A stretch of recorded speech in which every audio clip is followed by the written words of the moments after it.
جیسے حضرت عثمان غنی نے پیسہ کمایا اور آج عثمان غنی کے لقب سے جب جہاد میں ضرورت پڑی 500 گھوڑے، کبھی کتنا مال حضرت عثمان غنی جہاد میں دیا کرتے تھے کہ ایسے وقت میں آپ صلی اللہ علیہ وسلم کو سپورٹ کیا جب اسلام کمزور تھا. تبھی تو آپ صلی اللہ علیہ وسلم حضرت عثمان غنی سے خوش تھے. حضرت ابو بکر بڑے مالدار تھے. ہم نے ایک جامع الرشید میں تحقیق کی، جو مالدار صحابہ تھے نا ان کے سرمایہ کتنا تھا. ہم حیران ہو گئے، اربوں روپے کا سرمایہ آج کے حساب سے.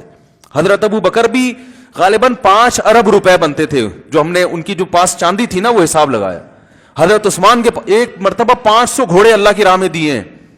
500 گھوڑے کا مطلب 500 لینڈ کروزر، سمجھ رہے ہو؟ تو اتنا پیسہ بیٹھے بیٹھے تھوڑی آ گیا ہوگا، کچھ محنت کی ہوگی نا. لیکن آخرت سامنے رکھ کر تو اس محنت سے خود بھی کھایا اور جو ہے وہ اسلام کے فروغ کا ذریعہ بھی بنے، اور دنیا سے جانے کے بعد دنیا ان کو یاد بھی. آج بھی مدینہ منورہ میں حضرت عثمان حضرت عمر کے باغات موجود ہیں جو انہوں نے اللہ کے لیے وقف کیے تھے. حضرت عثمان کے باغات آج بھی مدینہ میں ہیں، صدیوں سے چلے آ رہے ہیں. ان کا پھل تقسیم ہو رہا ہے حاجیوں کو اور مختلف غربا اور مساکین. کتنا قبر میں آپ اندازہ لگاؤ، وقف کر دیا تو قبر میں ثواب ملتا رہے گا نا. ان کھجور کے درختوں سے جو بھی کھجور، نبی تو کہہ رہے ہیں درخت لگا کے جس پرندے نے کھایا تو ثواب ملے گا.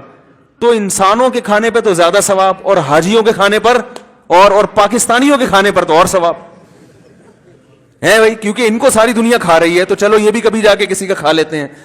کیا خیال ہے؟ حکمرانوں نے بھی کھا لیا، سب نے ہی کھا لیا نا. تو کتنا ثواب ملے گا آپ اندازہ لگاؤ.